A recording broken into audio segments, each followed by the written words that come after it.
Hello guys, welcome to my YouTube channel Nursing Study Notes. Today we are study about the topic of cytoplasm. इससे पहले हमने cell के first part cell membrane और plasma membrane के बारे में पढ़ा।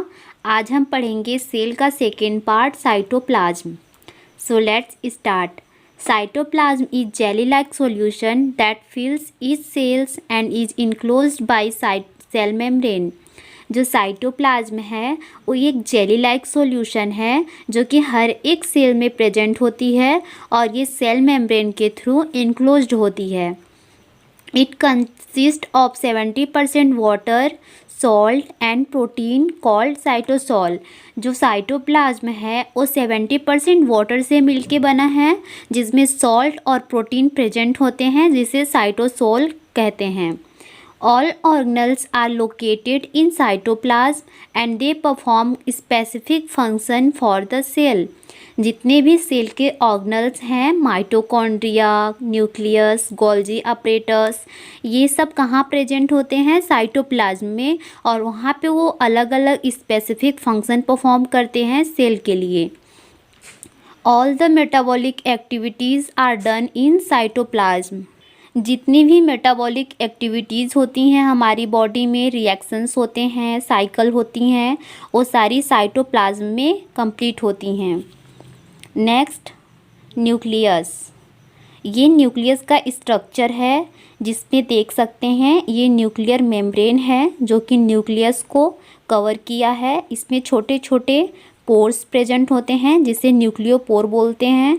इसके अंदर thread like structure chromatin present होता है जो डीएनए से मिलके बना है। ये न्यूक्लियोलस है। Nucleus is the largest organelle in the cell and contain within nuclear envelope. जो न्यूक्लियस है वो सेल का सबसे लार्जेस्ट ऑर्गेनल है। सेल के अंदर जितने भी ऑर्गेनल्स प्रेजेंट हैं उन सब में सबसे बड़ा हमारा न्यूक्लियस है जो कि न्यूक्लियर मेम्ब्रेन के थ्रू कवर है। All body cells have nucleus with in the exception of mature erythrocyte. हमारी बॉडी में जितनी भी सेल्स हैं सब में न्यूक्लियस प्रेजेंट होता है एक्सेप्ट मैच्योर इरिथ्रोसाइट। जो मैच्योर इरिथ्रोसाइट्स है उसमें न्यूक्लियस प्रेजेंट नहीं होता है। न्यूक्लियर इन्वोलेप और membrane is similar to plasma membrane. जो हमारा न्यूक्लियर मेम्ब्रेन है वो प्लाज्मा मेम्ब्रेन की तरह ही है but has tiny pores nucleopore through which some substance can passes between it and cytoplasm. जो हमारा न्यूक्लियोपोर है जो न्यूक्लियर मेम्ब्रेन में प्रेजेंट होता है ये क्या है, न्यूक्लियर मेम्ब्रेन प्लाज्मा मेम्ब्रेन के जैसे ही है जो न्यूक्लियस को कवर किया है पर इसमें न्यूक्लियोपोर प्रेजेंट होते हैं जिसके थ्रू क्या होता है सब substance passes through it and cytoplasm. जो कुछ सब्सटेंस है वो एक्सचेंज होते हैं न्यूक्लियस के अंदर से और साइटोप्लाज्म में। वो किसके थ्रू पॉसिबल होता है, न्यूक्लियोपोर के through. Nucleus contain genetic material that can pass generation by generation. Nucleus के अंदर ही जेनेटिक मटेरियल प्रेजेंट होता है जो कि वन जनरेशन से अनदर जनरेशन में पास होता है। Genetic material are formed by DNA and protein called histone. जो हमारा ये जेनेटिक मटेरियल है जो न्यूक्लियस के अंदर प्रेजेंट है वो डीएनए से मिलके बना है और उसमें हिस्टोन प्रोटीन प्रेजेंट होता है। DNA is present as a fine network of threads called chromatin. जो ये DNA है वो थ्रेड लाइक स्ट्रक्चर के रूप में प्रेजेंट होता है जिसे क्रोमैटिन बोलते हैं। At the time of cell division chromatin form distinct structure called chromosome.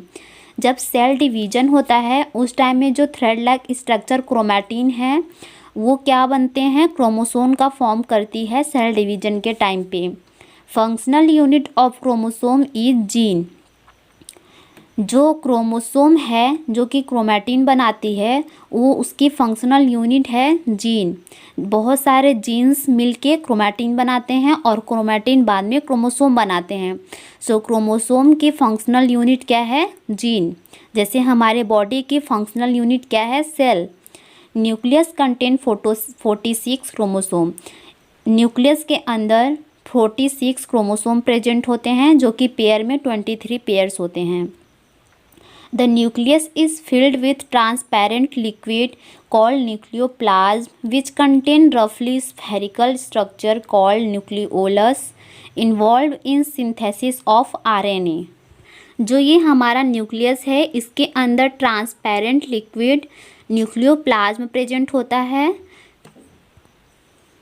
ये जो लिक्विड टाइप सब्सटेंस है न्यूक्लियोप्लाज्म, ये जस्ट लाइक साइटोप्लाज्म की तरह ही होता है और इसके अंदर एक रफली स्फेरिकल शेप न्यूक्लियोलस होता है जो कि आरएनए सिंथेसिस में हेल्प करता है। Next is mitochondria.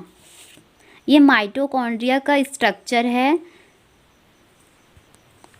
Mitochondria are rod shape organelle present in cytoplasm of cell. Mitochondria एक रॉड शेप का ऑर्गेनल है जो कहाँ प्रेजेंट है, साइटोप्लाज्म में। Mitochondria consist of 2 layer of membrane and matrix. जो माइटोकॉन्ड्रिया है वो 2 लेयर से बनी है, inner membrane and outer membrane, और इसके सेंटर में मैट्रिक्स प्रेजेंट होता है। The outer membrane is smooth while the inner membrane is folded into finger-like projection called cristae। जो माइटोकॉन्ड्रिया की आउटर मेम्ब्रेन है वो स्मूथ होता है, सिंपल है, बट जो इनर मेम्ब्रेन है वो फिंगर लाइक प्रोजेक्शन बनाते हैं जिसे हम क्रिस्टी बोलते हैं। They are commonly known as power house of the cell, converting oxygen and nutrients into ATP adenosine triphosphate. जो माइटोकॉन्ड्रिया है इसको हम power house of the cell के नाम से जानते हैं, जो कि क्या करता है, ऑक्सीजन एंड न्यूट्रिएंट को एटीपी मीन्स एनर्जी के रूप में कन्वर्ट करता है, that is adenosine triphosphate. ATP क्या है? ATP is the chemical energy currency of the cell that helps in many cellular metabolic activity। ATP क्या है? एक केमिकल एनर्जी है जिसे करेंसी बोलते हैं सेल का, जो कि क्या करता है, किस में हेल्प करता है? एटीपी सेल की बहुत सारी मेटाबॉलिक एक्टिविटीज़ हैं, जितने भी केमिकल रिएक्शंस होते हैं उसमें एटीपी हेल्प करता है। That's why mitochondria is called power house of the cell. आज की वीडियो में इतना ही। नेक्स्ट वीडियो में हम पढ़ेंगे ribosome, endoplasmic reticulum, Golgi apparatus and vacuoles. So आज हमने पढ़ा साइटोप्लाज्म, न्यूक्लियस एंड माइटोकॉन्ड्रिया। अगर आपको मेरी वीडियो अच्छी लगे तो प्लीज़ वीडियो को लाइक, चैनल को सब्सक्राइब और शेयर ज़रूर करें। Thank you so much for watching this video.